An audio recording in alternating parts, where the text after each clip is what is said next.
Fala gurizada, aqui é o Marcelo, trazendo um vídeo para falar sobre o novo tema da série Monstros da Netflix, que vai abordar a vida e os crimes do Edward Theodore Gein, mais conhecido como Ed Gein. E sim, essa é a pronúncia correta do nome dele, mesmo que não pareça, porque a gente sempre fica na dúvida se é Ed Gein, Ed Gein, mas no fim, Ed Gein, de acordo com ele mesmo, como ele explicou para a polícia, né? E vamos falar um pouco da vida dele, né? Eu li aqui o livro da Dark Side, que é o Silêncio Psicótico, que vai tratar da vida e os crimes dele com muitos detalhes. Também li a graphic novel, também lançada pela Dark Side, recomendo muito os dois. A qualidade típica Dark Side, aquela qualidade impecável que só os caras sabem fazer, né? E vamos falar um pouco sobre quem ele foi e como que os crimes dele acabaram chocando tanto os Estados Unidos que acabou servindo de influência depois na cultura pop, na cultura cinéfila, porque vai surgir ali personagens dos filmes de terror como Leatherface do Massacre da Serra Elétrica, vai surgir o Buffalo Bill do Silêncio dos Inocentes, que também se inspira na figura do Ed. Também tem o Norman Bates, do Psicose, que também vai se inspirar nele e essa relação obsessiva que ele tinha com a mãe. Aí tu fala, mas o que esse cara fez para acabar servindo de inspiração justamente para essas figuras macabríssimas? É isso que a gente vai falar agora. Só que a gente começa do início, falando ali um pouco da infância dele, para tentar entender como é que se chegou a esses crimes tão macabros cometidos por esse cara, né? Então, o Edward Theodore Gein acabou nascendo em 1906 na região de La Crosse, no estado de Wisconsin, nos Estados Unidos, mas ainda muito novo ele acabou se mudando para a cidadezinha de Plainsfield, Wisconsin, porque a mãe dele acabou comprando uma fazenda lá. E o pai dele, o George Gein, era um cara que era alcoólatra e não era presente na vida dele, quase nunca estava em casa, nunca participava de nada. Quem mantinha a família de pé, quem sustentava a família era a mãe dele, a Augusta Gein.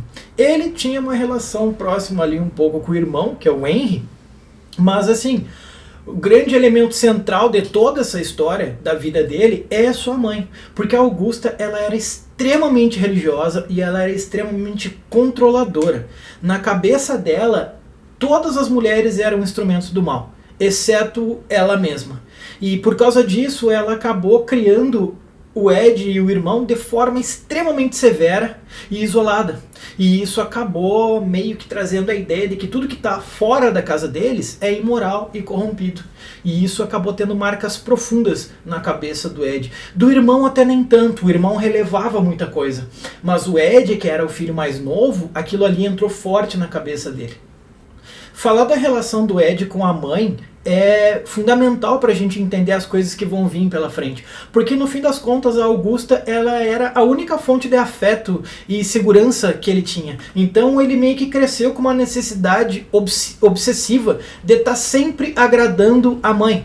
A mãe controlava todos os aspectos da vida dele, proibindo ele de interagir com outras pessoas, e esse isolamento que a gente comentou, obviamente acabou tendo consequências severas na cabeça dele, porque ele não interagia com ninguém na escola, ele era uma criança extremamente tímida, e os colegas de aula dele meio que tratavam ele como um cara estranho, que tinha dificuldade de se integrar, e as pessoas não gostavam muito de ter ele por perto, porque as interações sociais ele não sabia como agir, né? Então todo mundo julgava ele um cara muito estranho, e acabava se afastando dele meio que naturalmente. Assim. Em 1940, o pai do Ed acabou falecendo e ele deixou a família mais isolada ainda do que ela já era, né?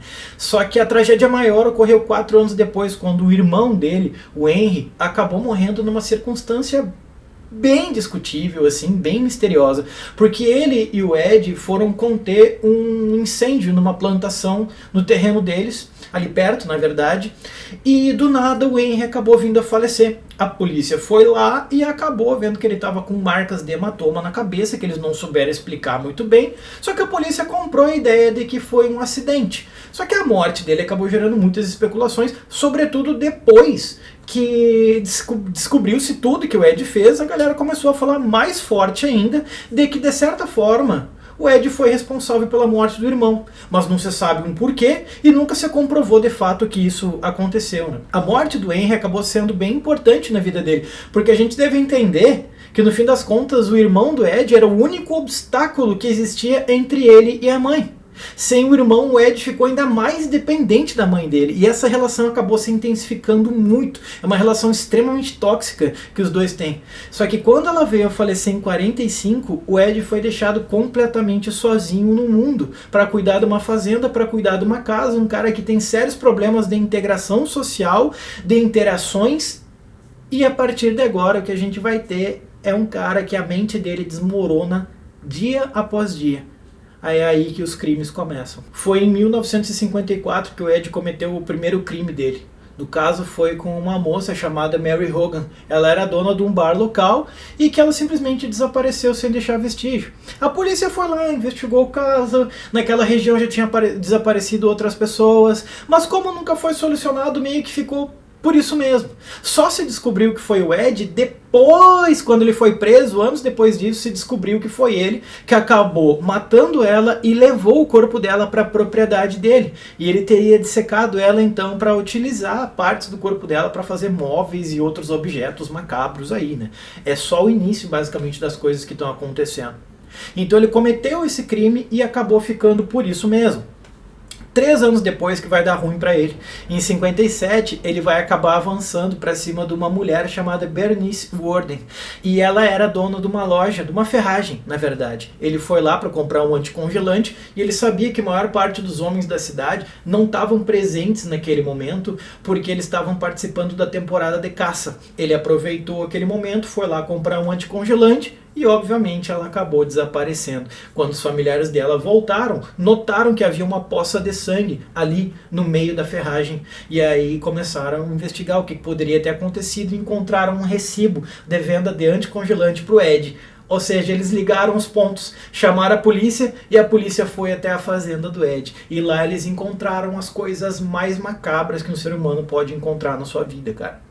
Ao investigar a casa do Ed, a polícia acabou encontrando uma série de objetos extremamente macabros feitos com partes humanas, máscaras, móveis, tigelas feitas de crânios humanos. O Ed também confessou ter praticado profanação de túmulo, exumando corpos de mulheres, especialmente aquelas que pareciam com a mãe dele, para usar essas partes em suas criações.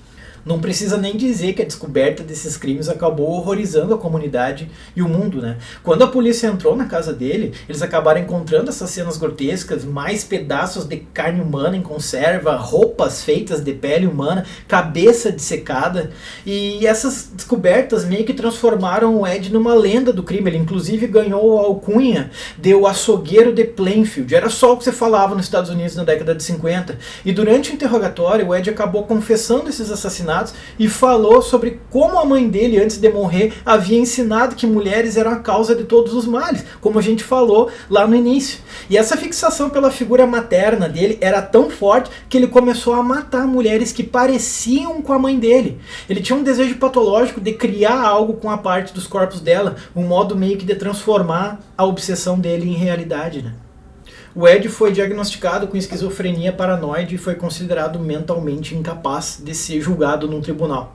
Em vez disso, ele foi internado em um hospital psiquiátrico, onde ele passou o resto da vida dele. Ele acabou morrendo em 1984, 77 anos de vida, né, depois de umas décadas ali de reclusão. O caso do Ed, ele tem um impacto extremamente profundo, como a gente sabe, e agora nós temos essa série chegando na Netflix também, então tu já sabe mais ou menos o que esperar, o que vem pela frente aí, né? Então a gente recomenda que veja a história dele para quem gosta de True Crime, obviamente, né? Mas é de fato um dos casos que mais chocou os Estados Unidos, que mais chocou o mundo, dada a crueldade, dada os tons macabros de tudo que ele fez.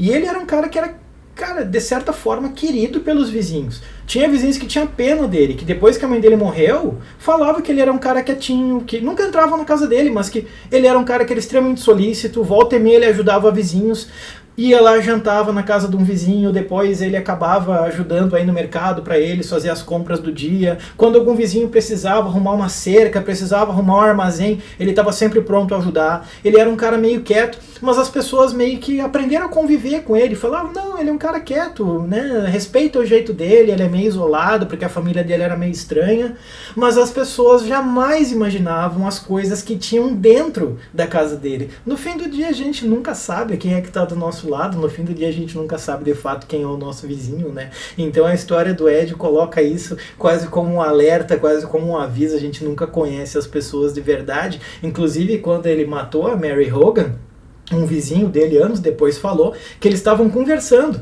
Logo depois que ela desapareceu, estava todo mundo falando, o que será que aconteceu com a Mary? E um dia ele estava na varanda da casa de um vizinho, conversando com um cara, e esse vizinho perguntou pro Ed, falou, o que tu acha que aconteceu com ela? Ele olhou ele bem no olho e falou, eu matei ela tá na minha casa. Só que o vizinho falou, mas não, todo mundo conhece o Ed, ele tem um senso de humor meio macabro, ele é um cara meio estranho, então acabou relevando. Ele literalmente confessou um crime ali pro cara, mas o cara não levou a sério. Aí disse que o Ed falou isso, deu uma risadinha. Aí ele falou, tá, então beleza, então é isso.